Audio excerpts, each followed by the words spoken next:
Somewhere right now, a software engineer at a Fortune 500 company is getting her W-2. She made $140,000 last year. After federal taxes, state taxes, FICA, and her company's lackluster 401k match, she netted roughly $89,000.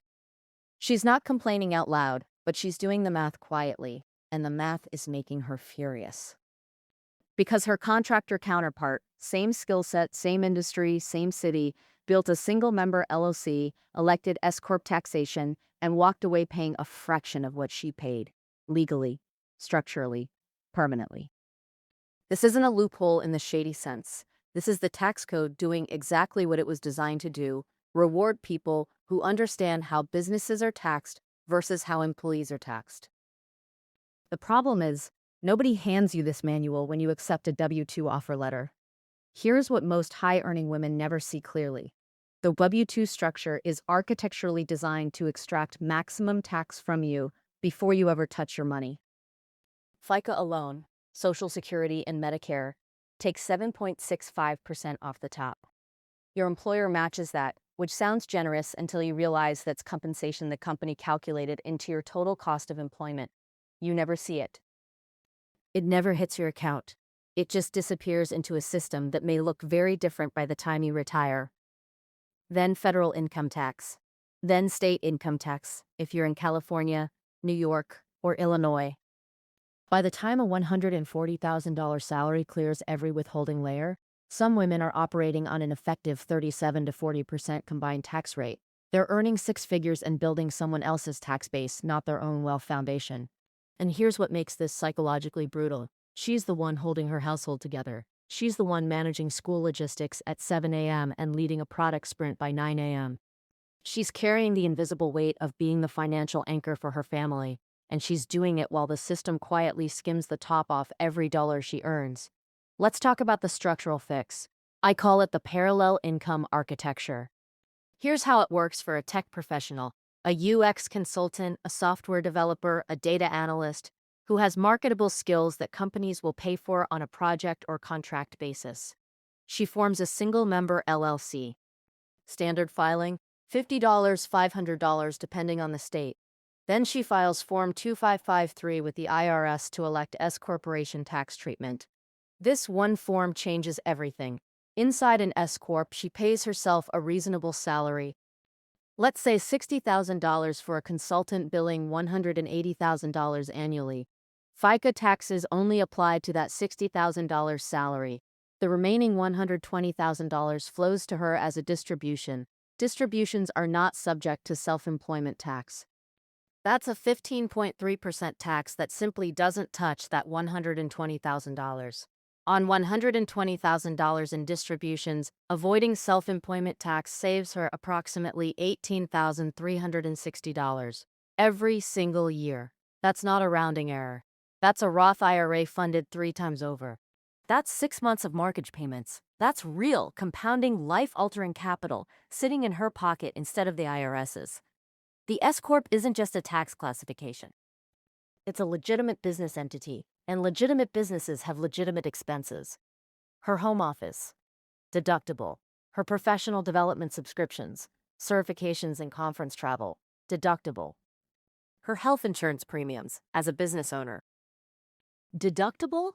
And this one is significant because self-employed individuals can deduct 100% of health insurance premiums from adjusted gross income, something W-2 employees cannot do with the same structural efficiency. She can also establish a solo 401k through her LLC. As both employer and employee, she can contribute up to $69,000 in 2024. Compare that to the $23,000 employer-only limit she had under her W-2.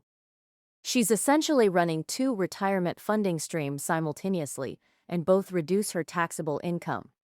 Now stack those deductions against her gross revenue. Her taxable income doesn't look like $180,000 anymore. It looks significantly smaller, and that smaller number is what the IRS calculates her federal tax liability against. This isn't a new strategy. It's a strategy that became more accessible after the Tax Cuts and Jobs Act of 2017, which introduced the 20% qualified business income deduction for pass-through entities. Suddenly, S-Corp owners could deduct an additional 20% of qualified business income from their taxable income, a provision that W-2 earners are entirely ineligible for. Go back further. After the 2008 financial crisis, nearly 2.1 million professionals were involuntarily pushed into contract and freelance work. Many of them, by necessity, built business entities to manage their consulting income. A significant portion discovered they were paying less in taxes as independent operators than they ever had as salaried employees, and they never went back. The system didn't change. Their relationship to the system changed. The actionable shift here isn't just filing paperwork. It's reconstructing how you see yourself in relation to your income. A paycheck recipient asks, "How much did I make this year?" An entity owner asks, "How much did my business generate? What were the legitimate costs of generating that revenue? And what is my actual taxable position?" Think of it like the architectural integrity of your financial life. A W-2 structure is a single, load-bearing wall. Remove the employer, and everything collapses. A properly structured LLC with S-Corp election is a distributed support system. Your income has multiple structural points. Your tax liability has multiple reduction levers. Your retirement funding has multiple channels. You don't have to leave your W-2 job immediately to start this. Plenty of high-earning women consult on weekends, take on advisory roles, or monetize their expertise independently while maintaining full-time employment.